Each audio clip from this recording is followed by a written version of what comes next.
ನಾನು ಭತ್ತ ನಾಟಿ ಮಾಡೀನಿ. ನಾಟಿ ಮಾಡಿದ್ಮ್ಯಾಕ ಒಂದು ಸ್ವಲ್ಪ ಪೀಸ್ ಇತ್ತು.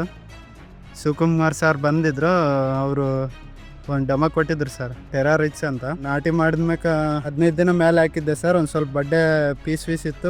ಅದು ಹಾಕಿದ್ಮ್ಯಾಕ ಒಂದು ನೋಡಿದರೆ ಒಂದು 25 ದಿನಕ್ಕೆ ಎಲ್ಲ ಬೇಸಾಗೈತೆ ಸರ್. ನಾನು ಮುಂದೆ ಬೆಳಗ್ಗೂ ಇದ್ರನ್ನೇ ಹಾಕೋಕಂತ ನೆನ್ಸ್ಕೊಂಡಿನಿ ಸರ್. ನಮ್ಮ ರೈತರಿಗೂ ಬಂದು ನೋಡ್ಕೊಂಡಾರ, ನಮ್ಮ ಫ್ರೆಂಡ್ಸು ಅವರೆಲ್ಲ ಏನು ಹಾಕಿದ ಅಂತ ನನ್ನ ಕೇಳಿದಾರ.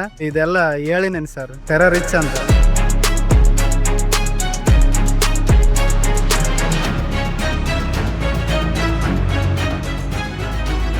ಮೊದಲು ಹಾಕಿದಾಗ ಇಷ್ಟು ನಮನ್ ಇದ್ದಿಲ್ಲ, ಇವಾಗ ಒಳ್ಳೆ ಬೇಸಿದೆ.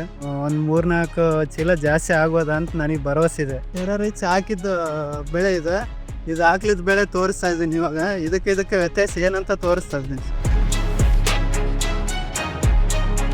20-25 ತಗೆಲ್ಲ ಫುಲ್ಲು ಬಡ್ಡೆ ಎಲ್ಲ ಬೇಸ್ ಚೆನ್ನಾಗಿದೆ ಸರ್. ಇದು ಬಳಸಿದಾಗ್ಲಿದ್ದ ಒಳ್ಳೆ ಪಕ್ಕ ರಿಸಲ್ಟ್ ಇದೆ ಸರ್.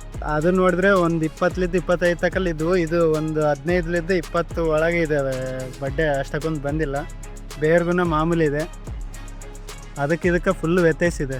ಟೆರಾ ರಿಚ್ ಬಳಸಿದ್ದು ಒಳ್ಳೆ ರಿಸಲ್ಟ್ ಇದೆ ಅಂತ ನನಗೆ ಅನಿಸ್ತಾ ಇದೆ. ನಮಗೆ ಬೆಳೆಗೂ ಈ ವರ್ಷ ಜಾಸ್ತಿ ಬರುತ್ತೆ ಅಂತ ಭರವಸೆ ಇದೆ ಸರ್ ನಮಗೆ.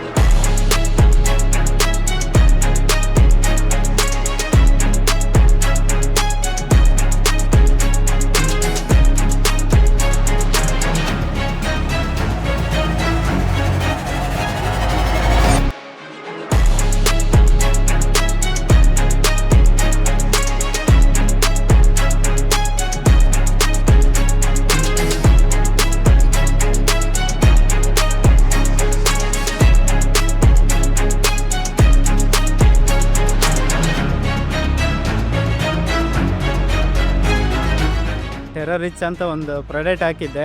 ಆ ಪ್ರಾಡಕ್ಟ್ ಒಳ್ಳೆ ಬಡ್ಡೆ ಒಳ್ಳೆ ಚೆನ್ನಾಗಿ ಬಂದೈತೆ. ಬೇಸ್ ಒಂದು 3-4 ಚೀಲ ಜಾಸ್ತಿ ಬರುತ್ತಂತಿತ್ತು, ಒಂದು 5 ಚೀಲನೇ ಜಾಸ್ತಿ ಬಂದೈತೆ. ಟೆರಾ ರಿಚ್ ಅಂತ ಒಳ್ಳೆ ಸ್ಟ್ಯಾಂಡರ್ಡ್ ಇದೆ.